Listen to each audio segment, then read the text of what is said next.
What's up everyone, welcome to my new video. If you're new here, please hit the subscribe button below and click the notification bell for new videos almost every week. Let's get right into it. The Cleveland Browns just made an incredible playoff run. Winning a playoff game for the first time since the 90s, the Browns shocked the world with their performance in the playoffs this year. Their leader throughout all of it was the one and only Baker Mayfield. Mayfield had an incredible rookie season, then went on to play at a mediocre level last year. But then this season, he's played very well, and he led the Browns to an 11-5 record and a playoff win. The Browns selected Mayfield with the first overall pick in the 2018 NFL Draft. Although when you look back at it, there were definitely some better options to choose from at number 1 overall, like Josh Allen. Mayfield is the one the Browns have, so how good is he? Specifically this season, how good did Baker Mayfield play this year? Well, I think that comes down to a few main points. First off, I just want to start off by saying Baker Mayfield definitely benefits greatly from the Browns' run game. With Nick Chubb and Kareem Hunt behind one of the best offensive lines in the league, probably the best offensive line in the league, Baker has a great running game supporting him. The play-action passes and other things that stem from that run game have definitely helped him out, without a doubt. Aside from this though, Baker has some other traits that really make him special.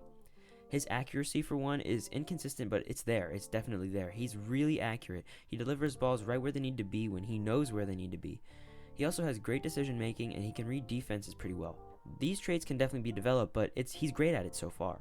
In addition, he has this problem sometimes that's glaring on his film, where he just hesitates to throw the ball sometimes, but he's gotten way better at that throughout the season, and I'll touch on that later in the video. But first, let's just talk about Baker's ability to read defenses and his decision making. Baker is so good at deciding where to go with the football a lot of the time. He can read the defense and see exactly where he should go with the ball very often. And here's an example of this from this game against the Steelers in the wildcard weekend of the playoffs.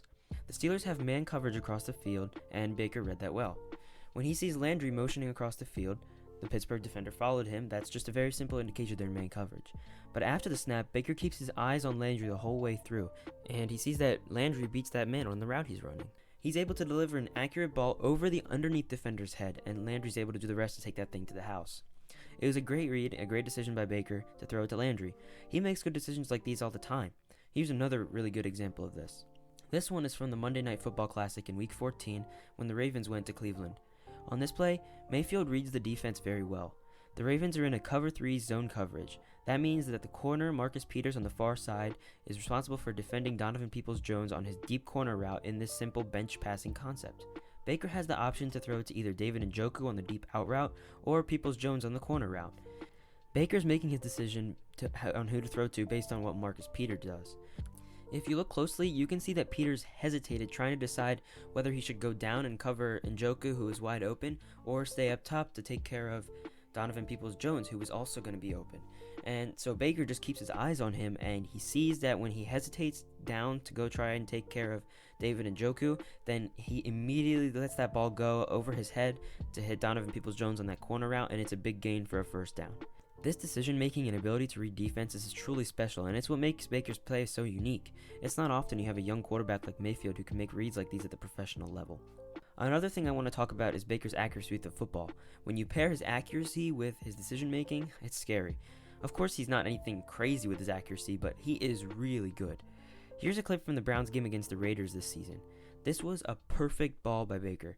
Yeah, they reviewed it and Landry's catch didn't survive the ground, so it wasn't actually a touchdown or a completion, but it was still a perfect ball by Baker, and he put it right where his receiver needed it to be. When you pair that accuracy, like I said, when you pair that accuracy with his ability to read defenses, it's just scary. Just like that play to Peoples-Jones that I showed earlier. He read the defense well, and then he gave an accurate ball. That's just a lethal combination.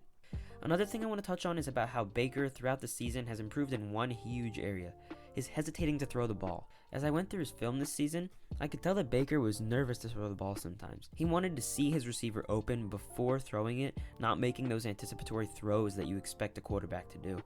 Throughout the season, he's gotten way better at this. Let me show you an example of when he was still struggling with that and how he's improved.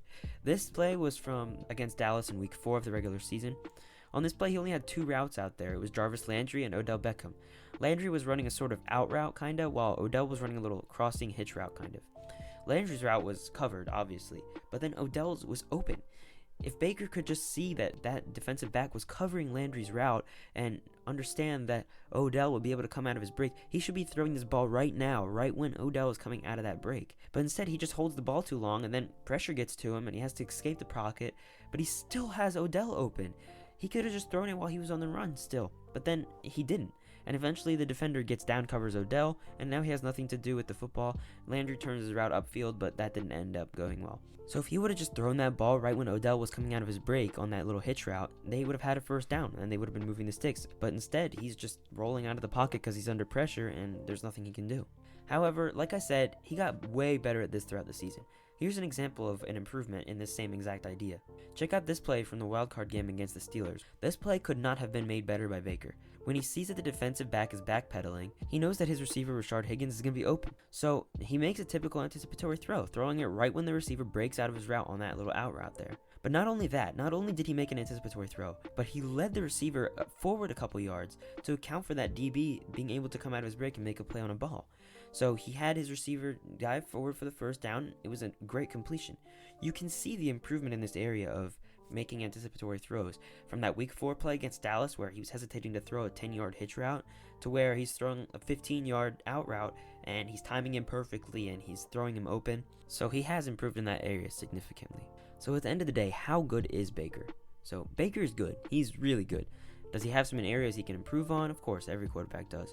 But he has only gotten better since his down year last year. Sure, he benefits from the run game of the Browns and that offensive line that they have and that receiving core he has, but don't sleep on him. He is a great player. He has great accuracy. He can read defenses. He's going to do even more for Cleveland than he already has.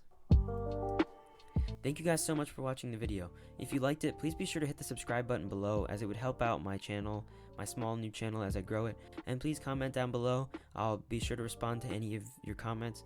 Thank you guys so much for watching, and I'll see you guys in the next video.